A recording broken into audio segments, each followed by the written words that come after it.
여러분 안녕하세요. 도비입니다. 이 문제를 어려워하셨군요. 같이 한번 풀어볼게요. TLV, ACG, IH, NIOC 그리고 오샤의 한글 뜻과 약어가 아닌 영문을 쓰래요. 자, 이게 관련 법령이고요. 답은 이런 거죠. 자, 이제 영문을 말해야 되는데 제가 참고로 이제 토익이 800이고요. 토스가 이제 150입니다. 네, 그래서 아주 유창한 영어를 보여드리자면은 자, 네, TLV는 허용 기준이고 이제 영어로 threshold limit value라고 합니다. 네, 아주 유창하죠. 네. 그리고 ICGIH는 미국 산업위생 전문가 협회라고 하고 아메리칸 컨퍼런스 오브 고버멘탈 인더스트리얼 하이지니스트스 이겁니다. 네, 이것도 유창하게 말했죠. 네. NIOC는 미국 국립산업안전보건연구원이라고 하고요. National Institute of Occupational Safety and Health. 네, 이것도 유창하게 말했죠. 네. 그리고 마지막 오샤. 오샤는 이제 미국 산업안전보건청입니다. 그래서 이제 아메리칸 오큐페셔널 세이프티 앤 헬스 어드미니스트레이션. 네, 이렇게 유창한 발음하니까 속속 들어오죠. 네, 여러분 웃지 마세요. 네, 무튼 정답은 이렇게 되겠습니다. 이대로 다 쓰셔야 되는 거죠. 오샤랑 이제 NIOC 그리고 ACGH가 적용하는 허용 기준을 쓰래요. 요거죠. 오샤는 이제 PEL을 쓰고요. NIOC는 이제 REL 그리고 ACGIH는 이제 TLV를 씁니다. 각각의 이제 약어를 말하는 건 플레임은 이제 Permissible Exposure Limit, REL은 이제 Recommended Exposure Limit, TLV는 Threshold Limit Value. 네, 유창하죠. 네, 무튼 이런 겁니다. 다음 설명에 맞는 용어를 써라. 후드와 덕트 연결 부위로 이제 경사 접합부라고 하며 단면 급변화로 인한 압력 손실을 방지하고 후드 개구면 속도를 균일 분포시키는 장치. 요거를 이제 테이퍼라고 합니다. 2번, 후드 계급부를 몇 개로 나눠 유입하는 형식이며 부식 및 유해물질 축적 등의 단점이 있는 장치. 이거를 이제 분리 날개라고 해요. 정답은 이렇게 되는 거죠. 다음 설명에 맞는 용어를 써라. 자, 1번, 시료 채취기를 이용하여 가스, 증기, 분진, 훔, 미스트 등을 근로자의 작업 행동 범위에서 호흡기 높이에 고정하여 채취하는 것. 이게 이제 법령 속에 있는 그런 것들이죠. 그래서 보면은 요거는 지역 시료 채취죠. 그래서 1번은 이제 지역 시료 채취고, 2번 호흡기를 통하여 폐포에 폐에 있는 세포에 이제 축적될 수 있는 크기의 분진. 요거를 호흡성 분진이라고 하죠. 자, 3번 작업 환경 측정 분석 결과에 대한 정확성과 정밀도를 확보하기 위해 작업 환경 측정 기관의 측정 분석 능력을 확인하고 그 결과에 따라 지도 교육 등 측정 분석 능력 향상을 위해 행하는 모든 관리적 수단. 요거를 이제 정도 관리라고 하죠. 여기 정도 관리. 4번 분석치가 참값에 얼마나 접근하는가를 이제 수치상의 표현. 그거를 정확도라고 하죠. 자, 5번 일정한 물질에 대해 반복 측정 분석을 했을 때 나타나는 자료 분석치의 변동 크기가 얼마나 작은가 하는 수치상의 표현. 이거를 이제 정밀도라고 합니다. 네, 여기 있죠, 밑에. 마지막, 작업 환경 측정 대상이 되는 작업장 또는 공정에서 정상적인 작업을 수행하는 동일 노출 집단의 근로자가 작업을 하는 장소. 요거를 이제 단위 작업 장소라고 하죠. 단위 작업 장소. 그래서 정답은 이렇게 되는 것이죠. 다음 용어를 설명하라. 자, 아까는 전 문제는 이제 이거에 대해서 물어본 거고 이제는 이제 설명해야 되는 거죠. 자, 단위 작업 장소. 요거는 이제 작업 환경 측정 대상이 되는 작업장에서 정상적 작업을 수행하는 동일 노출 집단의 근로자가 작업하는 장소. 이렇게 쓰면 되고. 정밀도는 일정한 물질에 대해 반복 측정했을 때 나타나는 자료 분석치의 변동 크기가 얼마나 작은가 하는 수치상의 표현이고. 정확도는 분석치가 참값에 얼마나 접근했는가 하는 이제 수치상의 표현. 개인 시료 채취는 개인 시료 채취기를 이용해 가스 등을 근로자 호흡 위치에서 채취하는 것. 지역 시료 회치는 시료 채취기 이용해 가스 등을 근로자 작업 행동 범위에서 호흡기 높이에 고정해 채취하는 것. 이렇게 쓰시면 되는 것이죠. 네. 다음 용어를 설명하라. 자, 이게 규정에 있습니다. 네, 지침에. 공정시험 기준이죠. 약, 메디슨 약이 아니고요. 약 50명 정도가 왔다. 약 50% 됐다. 이런 겁니다. 이거는 이제 무게 또는 부피 등에 대해 플러스 마이너스 10% 이상의 차가 있어서는 안 된다는 것이 되는 거고, 즉시는 30초 이내에 표시된 조작을 하는 것, 감압이랑 압력을 낮추는 거죠. 또는 진공, 따로 규정이 없는 한 15수은주 밀리미터 이하입니다. 이게 이제 수은 원소기호죠. 방울수는 20도에서 정제수 20방울을 떨어뜨릴 때 그 부피가 약 1ml가 되는 것이라고 됩니다. 그래서 이렇게 쓰시면 되죠. 다음 용어를 설명하시오. 자, 첫 번째 플래넘은 이제 공기 충만실이라고 하고요. 공기 흐름을 균일하게 유지시켜주기 위해 후드나 덕트의 큰 공간 이런 거고, 슬롯은 이제 가늘고 긴 좁은 통로를 슬롯이라 하고요. 후드폭과 길이비가 0.2 이하일 때는 슬롯턴 후드라고 합니다. 그리고 슬롯턴 후드도 이제 똑같이 이렇게 쓰시면 돼요. 왜냐면은 슬롯이 있는데 어떤 특정 조건 하에서는 이제 슬롯형 후드라 한다고 하니까. 그리고 플린지는 후드 뒤쪽 공기 차단을 위해 직각으로 부착하는 판이며 송풍량을 25% 감소시킨다. 그리고 테이퍼는 후드와 덕트 연결 부위이며 후드 개구면 속도 균을 분포시키고, 베풀은 이제 유체 흐름을 바꾸거나 와류가 생기지 않도록 하기 위해 설치하는 판입니다. 와류가 뭐냐면요, 우리 자동차 있잖아요, 이렇게 SUV 같은 거, 롤스로이스 컬리나처럼 생겼죠. 이렇게 바람이 이렇게 가면은 이렇게 가는 게 아니고 이쪽으로 바람이 이렇게 돕니다. 이렇게 소용돌이 치는 걸 와류라고 해요. 자, 개구면 속도는 이제 후드 개구면에서 측정한 기류 속도고, 제어 속도는 이제 유해 물질을 후드 쪽으로 흡인하기 위한 기류 속도, 그리고 반송 속도는 덕트를 통해 이동하는 유해 물질이 덕트 내에서 퇴적이 일어나지 않은 상태로 이동시키기 위해 필요한 최소 속도입니다. 그래서 이것들 외우시면 되죠. 이것들 한 3, 4번 정도 외우시면은 쉽게 외워질 겁니다. 다음 설명하는 용어를 써라. 자, 이게 이제 지침서에 있는 내용들입니다. 그래서 보면은, 자, 고온 환경 하에서 심한 육체적 노동을 함으로써 수의군에 등종이 있는 경련을 일으키는 고열 장애를 말한다.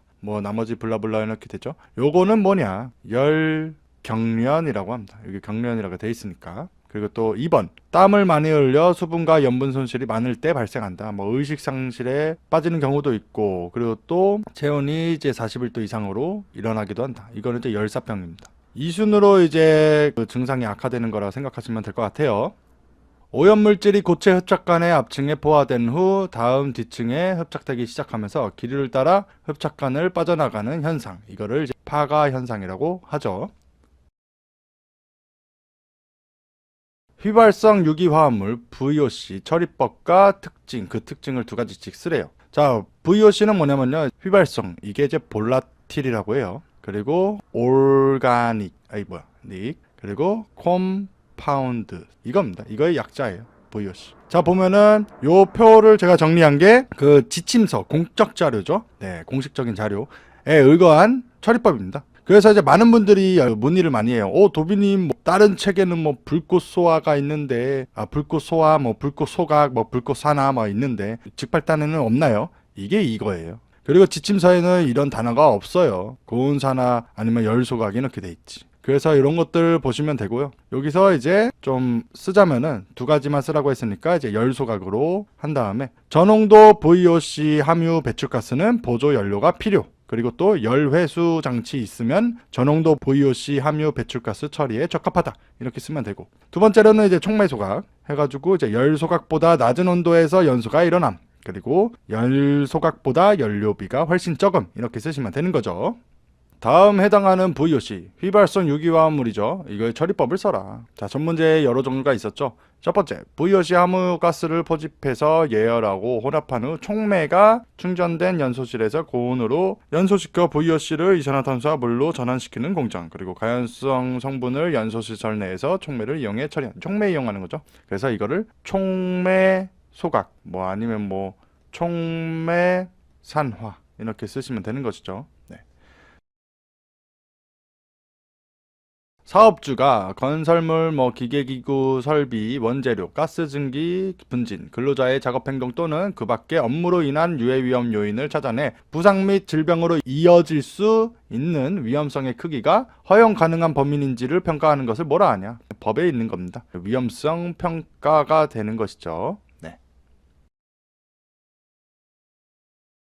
소음 노출 평가, 소음 노출 기준 초과에 따른 공학적 대책, 그리고 청력보호구 지급, 기막에 기덕해죠, 착용, 그리고 소음 유해성과 예방에 관한 교육, 정기적 청력 검사, 기록 관리 사항 등이 포함된 소음성 난청을 예방 관리하기 위한 종합적인 계획이며, 소음 수준이 85dB 이상일 때 실행하는 것을 써라. 이거를 이제 법령에 있거든요. 이게 청력 보존 프로그램입니다. 정답은 이거죠. 세탁, 포장 등 손목을 반복적으로 많이 사용하는 작업에 종사하는 근로자의 근골격계 유해 요인을 평가하는 데 사용되는 평가 도구명을 쓰래요. 이거를 이제 JSI, 즉 작업 긴장도 지수라고 합니다. 네, 이렇게 돼 있고 이제 3 이하이면 안전하고 5초가 7 미만이면 뭐 상지 질환 초래하고 7 이상이면 이제 매우 위험한 거죠. 7 이상이죠. 7 이상. 무튼 작업 긴장도 지수가 정답입니다. 반복적 동작, 부적절 작업 자세, 무리한 힘 사용, 날카로운 면과의 신체 접촉, 진동 및 온도 등의 요인에 의해 발생하는 건강장애로서 목, 어깨, 허리, 팔다리 신경, 근육 및 그 주변 신체 조직 등에 나타나는 질환의 명칭을 써라. 이거를 이제 이게 법령에 있습니다. 법령에 근골격계 질환이라고 합니다. 근골격계 질환 작업자 특성 요인 4가지와 그리고 특성 요인 그리고 작업 위험 요인 4가지를 쓰래요. 자, 작업자한테서 이제 요인으로 할 수 있는 거는 이제 나이죠. 그리고 경력, 그리고 과거 병력, 작업 습관, 그리고 작업 측면에서 이제 위험 요인은 이제 온도, 진동, 반복적인 동작, 무리한 힘 사용이죠. 이게 뭐죠? 근골격계 질환의 그 요인들이죠. 정답은 이렇습니다.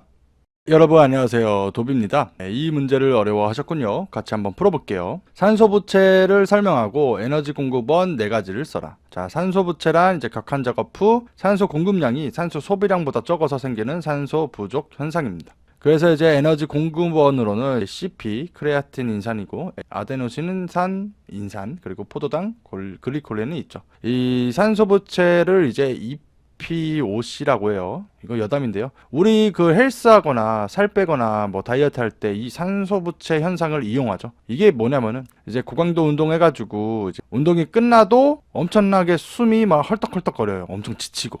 그러니까 그 과정에서 에너지가 소비가 되는 겁니다. 여전히. 그러니까 즉 운동을 안 하고 있는 상태인데도 숨이 엄청 찬 거죠. 그런데 이제 그 기간 동안 이제 살이 그 에너지가 소비되는 거고 또 이제 다이어트에 도움이 되는 것이죠. 저도 실제로 이제 운동할 때 이거를 좀 이용하긴 하는데요. 왜 아무것도 안 해도 숨이 엄청 찹니다. 한 20분, 30분 운동을 다 하고 난 후에도. 무튼 산소 부채는 이런 현상이라고 생각하시면 돼요. 근육 운동에 필요한 에너지원 대사 과정에서 현기성 대사 과정을 설명해요. 현기성은 뭐죠? 산소가 참여 안 하는 거죠. 산소가 참여하는 거는 호기성이죠. 자, 이렇게만 쓰면 돼요. 화살표, 그리고 CP 화살표, 글리코겐 화살표, 그리고 포도당. 뭐 이렇게 좀 더 길게 쓰고 싶으면은 ATP가 이제 현기성 대사 과정을 거쳐서 뭐 CP가 되고, CP가 현기성 대사 과정을 거쳐서 뭐 글리코겐이 되고, 글리코겐이 이제 현기성 대사 과정을 거쳐서 이제 포도당이 된다. 이렇게 쓰시면 되는 것이죠. 보충용 공기를 설명하시오. 공기가 부족해서 뭐 넣는 공기겠죠. 말 그대로. 배기로 인해 부족해진 공기를 작업장에 공급하는 공기. 그리고 또 메이크업 에어라고도 하네요. 무튼 정답은 이렇습니다. 국소 배기 장치 설치한 작업장에 배기량만큼 공기가 보충돼야 하는 이유 5가지를 써라. 아니면 뭐 같은 문제로 공기 공급 시스템이 필요한 이유 5가지를 쓰라. 이런 거죠. 자, 연료가 절약되고요. 또 효율이 유지되고 원활한 작동이 되고 또 안전사고를 예방할 수 있고 방해기류를 생성을 방지할 수가 있는 것이죠. 그래서 이것들 외우면 되는 거죠. 덕트의 조도와 상대 조도를 설명하시오. 조도란 이제 내면 거칠기 정도를 말하며 상대 조도는 이제 덕트 직경분의 절대 표면 조도이다. 이렇게 쓰시면 되는 거죠. 배기구 설치 규칙 15-3-15에 대해서 설명하라. 이게 뭐냐면요. 처음에 이제 15는 이제 배출구와 공기를 유입하는 흡입구는 서로 15m 이상 떨어져야 한다고. 3은 배출구 높이는 지붕 꼭대기나 공기 유입구보다 위로 3m 이상 높게 해야 한다. 마지막 15는 배출되는 공기는 재유입되지 않도록 배출가스 속도를 15m/s 이상 유지한다가 되는 것이죠. 후두 분출기류 분류에서 이제 잠재 중심부를 설명하래요. 잠재 중심부는 분출 중심 속도가 분사구 출구 속도와 동일한 속도를 유지하는 지점까지의 거리를 말합니다. 그래서 이렇게 쓰시면 되는 거죠. 플렉스타임 제도를 설명하라. 유연근무제라고도 하죠. 작업상 전 근로자가 일하는 중추시간, 그러니까 핵심 시간을 제외하고 주 40시간 내외의 근로조건 하에서 자유롭게 출퇴근하는 제도입니다. 그래서 이렇게 쓰시면 되고 이게 유연근무제죠. 확실히. 정답은 이겁니다. 시스5 현상을 설명하라. 이거 이제 소음선 난청이죠. 소음선 난청 중 이제 4000Hz에서 청력이 감소되는 감각신경성 난청 현상이다. 이렇게 쓰시면 되겠습니다. 개통오차와 우발오차를 설명하래요. 개통오차는 이제 오차 크기와 부호를 추정할 수 있고 보정 가능한 오차고, 우발오차는 창값 변이가 기준값에 비해 불규칙하게 변하는 오차입니다. 이렇게 쓰시면 되는 거죠. 여러분 안녕하세요. 도비입니다. 이 문제를 어려워하셨군요. 같이 한번 풀어볼게요. 눌 포인트 이론을 설명하라. 이 눌이 이제 영어죠. 네, 이게 아무 가치가 없는 뭐 이런 뜻입니다. 그래서 보면은 눌 포인트란 무효점으로 입자 운동 에너지가 상실되어 비산 속도가 0이 되는 한계점이며 환기 시설 제어 속도 결정 시 무효점까지 흡입 지점이 확대되어야 한다는 이론이다. 이렇게 쓰시면 되는 거죠. HVAC를 설명하라. 자, 요거죠. HVAC는 이제 건물 난방, 히팅, 벤틸레이팅, 그리고 공기조화, 에어 컨디셔닝, 그리고 설비를 총체적으로 지칭하는 것. 이렇게만 쓰시면 되고, 뭐 더 외우고 싶다 이러면은 뭐 설비되는 것을 말한다. 뭐 요구사항으로는 뭐 장치는 검사 유지 보수가 가능하도록 배열해야 한다. 뭐 이렇게 쓰시면 되는 것이죠. 무튼 정답은 이렇습니다. 화학물질 노출 기준에서 말하는 이제 스킨의 정의를 말해라. 뭐 스킨 뭐 피부 뭐 그런 건데 근거 자료에서 나타내는 정의를 쓰라는 거죠. 스킨 표시 물질은 점막과 눈 그리고 경피로 흡수되어 전신 영향을 일으킬 수 있는 물질을 말한다. 이렇게 쓰시면 되는 것이죠. 원심력 집진기 사이클론에서 이제 블로우 다운 이거의 이제 정의 그리고 효과 세 가지를 쓰래요. 자, 그래서 이제 정의로는 뭐 아니면 방법으로는 더스트 박스나 이제 먼지 있는 것들이죠. 분진들. 호퍼에서 가스 처리량의 5에서 10%를 흡입해 난류 현상을 억제시켜 분진 비산을 방지하는 방법이고 효과는 이제 집진율이 증가되고 유효 원심력이 증가되고 그리고 분진 폐색이 방지되고 분진 재비산이 방지가 되는 것이죠. 그래서 이렇게 쓰시면 되겠습니다. 후드 플랜지 부착 시 효과 세 가지를 써라. 필요 송풍량이 25% 감소되고요. 유입 압력 손실이 50% 감소되고 원치 않은 후드 뒷면에 이제 공기 유입이 방지가 된다. 이렇게 쓰시면 되는 것이죠. ACGIH의 허용 농도 그러니까 TLV죠. 적용 시 주의사항 5가지를 써라. 이게 이제 주의사항입니다. 여기서 이제 이쁜 거 5개 골라 쓰면은 첫 번째, 건강장애 예방하기 위한 지침이다. 두 번째, 독성 강도를 비교할 수 있는 지표가 아니다. 세 번째, 피부로 흡수되는 양은 고려하지 않은 기준이다. 네 번째, 대기오염 평가 및 지표에 적용될 수 없다. 다섯 번째, 반드시 산업위생 전문가에 의해 적용돼야 한다가 되는 것이죠. 국제암연구위원회 IARC의 발암물질을 구분하고 설명하래요. 자, 이게 이제 해설이 엄청 깁니다. 그래가지고 이제 따로 영상으로는 첨부 못 해드렸어요. 그래서 이제 종이책이나 전자책 구매자분들은 이제 책 속에 있는 그 다음 페이지죠. 해설 같이 보면서 문제 영상 보시면 될 것 같아요. 답변만 해드릴게요. 설명하시오. 자, 여기서 보면은 이제 그룹 1과 그리고 그룹 2A가 있고요. 또 그룹 2B가 있습니다. 그리고 또 그룹 3이 있고 그룹 4가 있어요. 그래서 보면은 그룹 1은 이제 인체 발암 물질이며 인간 발암성에 충분한 증거가 있는 것. 네. 그리고 EA는 인체 발암 추적 물질이며 인간 발암성에 제한된 증거와 동물 실험에서 충분한 증거가 있는 것. EB는 인체 발암 가능 물질이며 인간 발암성에 제한된 증거와 동물 실험에서 불충분한 증거가 있는 것. 그룹 3은 인간 발암성 비분류 물질이며 인간 발암성에 부적당한 증거와 동물 실험에서 부적당하거나 제한된 증거가 있는 것. 그룹 4는 인체 비발암성 추적 물질이며 인간과 실험 동물에서 발암성이 없다는 증거가 있는 것이 되는 것이죠. 그래서 이렇게 외우시면 되겠습니다. 건강진단에 따른 건강관리를 구분하시오. 요거죠, 요거. 이게 법에 의거한 것입니다. 네, 그래서 보면은 이렇게 쓰면 되죠. A는 건강한 근로자, C는 두 개조로 나눠져 있으니까 이제 C1은 직업성 요 관찰차, C2는 이제 일반 질병 요 관찰차 이렇게 쓰면 되죠. D1은 이제 직업성 유소견자, D2는 이제 일반 질병 유소견자. R은 제2차 건강진단 대상자 이렇게 쓰시면 되겠습니다. 그리고 이제 영상에는 없지만은 이제 해설이 더 있어요. 그래서 구매자분들은 밑에 거 책으로 보시면 되겠죠. 네, 여러분 안녕하세요. 도비입니다. 네, 이 문제를 어려워하셨군요. 같이 한번 풀어볼게요. 사업장 안전보건에 관한 중요사항을 심의 의결하기 위해 사업장의 근로자위원과 사용자위원이 같은 수로 구성되는 회의체를 써라. 법령에 의거하면은 이렇게 돼서 이제 산업안전보건위원회 이게 정답이 되는 것이죠. 안전보건 총괄 책임자의 직무 4개를 써라. 이게 이제 법에 의거한 정답입니다. 그래서 보면은 첫 번째, 작업 중지, 두 번째, 위험성 평가 실시, 세 번째, 도급 시 산업재해 예방 조치, 네 번째, 안전인증 대상 기계 사용 여부 확인이 되는 것이죠. 보건관리자 업무를 4가지 써라. 이게 이제 법에 의거한 것들이죠. 이제 정답이죠. 그래서 여기서 이쁜 거 쓰면 되는데, 그래서 뭐 이렇게 길게 쓰셔도 상관이 없어요. 하지만 직발단에서만 알려주는 정답 처리되는 짧은 답변은 이렇습니다. 첫 번째, 사업장 순회 점검. 두 번째, 업무 수행 내용 기록. 세 번째, 위험성 평가에 관한 조언. 네 번째, 물질안전 보건자료 비치에 관한 조언이 되는 것이죠. 실제 제 답변들이고요. 이런 짧은 답변으로 저는 기사 12개를 잘만 땄어요. 그리고 또 제 책으로 공부한 합격자분들도 되게 많습니다.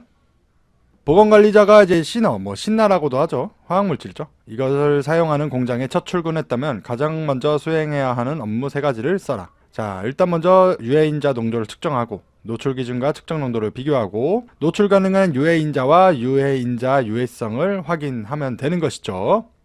보건관리자 자격 3가지를 써라. 네, 이게 이제 법에 의거한 정답이고, 아까는 이제 직무였죠. 이번에는 이제 자격입니다. 그래서 이제 정답으로는 이제 첫 번째 의사, 두 번째 간호사, 세 번째 산업위생관리 산업기사 이상 자격을 취득한 사람이 되는 것이죠. 안전관리자 자격에 해당하는 것을 골라라. 자, 이게 관련 법령이 이제 해설에 다 있는데 엄청나게 길죠. 그래서 영상에는 따로 첨부를 못했습니다. 그래서 영상에는 이제 정답만 한번 알려드릴게요. 첫 번째, 산업안전 지도사 자격을 가진 사람. 이거 해당됩니다. 두 번째, 산업안전 산업기사 이상의 자격을 취득한 사람. 이것도 맞고요. 산업위생관리기사 이상의 자격을 취득한 사람. 이거는 안 되죠. 이거는 이제 보건관리자죠. 4년제 대학 이상의 학교에서 산업안전 관련 학위를 취득한 사람 또는 이와 같은 수준 이상의 학력을 가진 사람. 이거 맞고요. 다섯 번째, 전문대학 또는 이와 같은 수준 이상의 학교에서 산업안전 관련 학위를 취득한 사람. 이것도 맞죠. 그래서 정답은 1번, 2번, 4번, 5번이 되는 것이죠. 관리감독자에게 안전 또는 보건에 관한 기술적인 사항에 관하여 지도 조언할 수 있는 자격 2가지를 써라. 이게 법에 의거한 정답들이죠. 그래서 이쁜 거 골라 쓰면은 첫 번째 안전관리자, 두 번째 보건관리자 이렇게 쓰시면 되겠죠. 안전보건교육기관에서 직무와 관련한 안전보건 교육을 이수해야 하는 사람을 골라라. 뭐 사업주 안전관리자 뭐 이렇게 있죠. 자, 여기 뭐 이수하도록 해야 된다. 다음 호 요거죠. 이게 이제 법에 의거한 정답들입니다. 그래서 이제 사업주 보면은 아니죠. 안전관리자 맞죠. 보건관리자 맞죠. 안전보건관리 담당자 맞죠. 산업보건이 없죠. 그래서 2번, 3번, 4번이 정답이 되는 것이죠. 고무 및 플라스틱 제품 제조업 근로자 수가 500명일 때 보건관리자 수는 최소 몇 명 있어야 되는지 써라. 자, 종이책과 전자책 구매자분들은 이제 밑에 해설이 보이실 거예요. 그래서 알겠지만은 너무나도 길어요. 그래서 이제 영상에 따로 첨부를 못했습니다. 그래서 답변만 해드리자면은 상시 근로자가 뭐 50명 이상 그리고 500명 미만일 때는 1명 이상인데 500명 이상 2000명 미만일 때는 2명 이상입니다. 요 업종일 때는요. 그래서 요거 500명이죠.